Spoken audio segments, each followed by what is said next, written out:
warahmatullahi wabarakatuh. Perkenalkan, nama saya Putri Elmianti, alamat Talang Kemuning, dan rekan saya. Perkenalkan, nama saya Nadial Putra, alamat Sleman. Dan saya Mario Anandas Putra, alamat Koto Majidin. Kami dari kelompok 1 kelas 1C Ekonomi Syariah.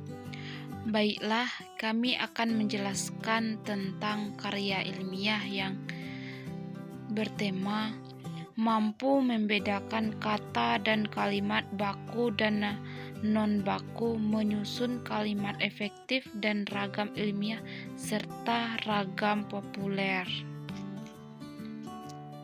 Di mana rumus masalah yang pertama, bagaimana pengertian kata dan kalimat baku dan non-baku.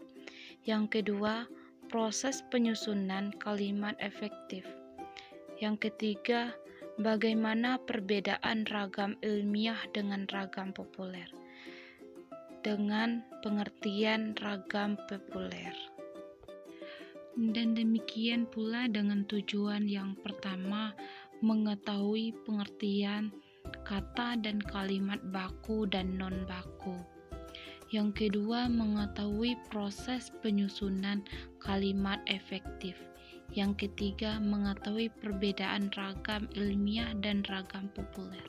Yang terakhir, mengetahui pengertian ragam populer. Dapat kita ketahui, kata baku adalah kata yang digunakan sesuai aturan atau kaidah bahasa Indonesia yang sudah ditentukan sebelumnya. Kata baku juga merupakan kata yang penggunaannya yang sudah sesuai ejaan dan aturan pedoman bahasa Indonesia yang baik dan benar, yang bersumber kepada Kamus Besar Bahasa Indonesia atau KBBI. Sedangkan kata non-baku merupakan kebalikan dari kata baku yang menggunakan tidak sesuai aturan dan kaidah bahasa Indonesia yang sudah ditentukan sebelumnya. Kalimat non-baku lebih sering digunakan dalam percakapan sehari-hari karena terkesan lebih santai dan tidak kaku. Dari kata baku yang pertama yaitu tidak dipengaruhi oleh bahasa daerah. Yang kedua, tidak dipengaruhi oleh bahasa asing dan tidak digunakan sesuai dengan konteks kalimat. Tidak terkomunikasi atau tidak rancu.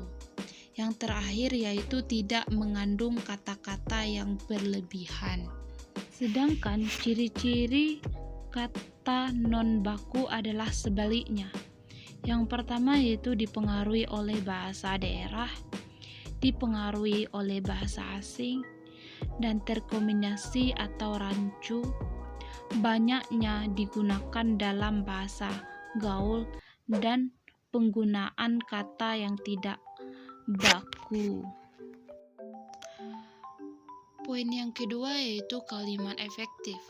Kalimat efektif ini dapat kita ketahui, kalimat efektif adalah kalimat yang baik karena apa yang dipikirkan atau dirasakan oleh si pembaca, si penulis dalam membahas tulis dapat diterima dan dipahami oleh pendengar sama dengan apa yang dipikirkan atau dirasakan oleh si penutur atau si penulis.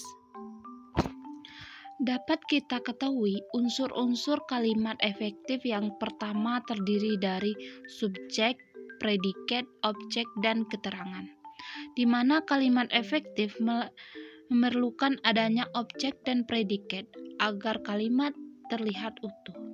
Subjek adalah bagian dari kalimat yang menunjukkan perilaku terdapat berupa orang, tempat, atau benda. Sementara itu, predikat adalah bagian kalimat yang menunjukkan apa yang dilakukan oleh subjek, biasanya berupa kata kerja. Objek merupakan bagian kalimat yang menunjukkan hal atau benda yang menjadi sasaran, biasanya berupa nomina. Sementara itu, keterangan merupakan kalimat yang menunjukkan tujuan atau cara waktu, tempat, atau sebab akibat. Biasanya ditandai dengan penggunaan konjungsi atau kata hubung. Selanjutnya yaitu ragam ilmiah. Sudah kita ketahui bahwa ragam ilmiah ini merupakan ragam bahasa berdasarkan pengelompokan menurut jenis. Pemakaiannya dalam bidang kegiatan sesuai dengan sifat keilmuannya. Adapun ciri ragam ilmiah terdapat pada yang pertama logis, yang kedua kuantitatif, yang ketiga tempat, dan terakhir denotatif yang berlawanan dan kontatif.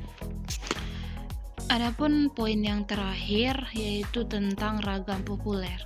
Dapat diketahui bahwa ragam populer merupakan sebuah tulisan yang bersifat ilmiah tetapi diungkapkan dengan cara penentuan yang mudah dimengerti. Adapun dengan ciri-cirinya, yang pertama yaitu tema yang diangkat merupakan fakta atau objektif. Yang kedua yaitu bahasa yang digunakan tidak baku. Yang terakhir cara penulisan yang sistematis.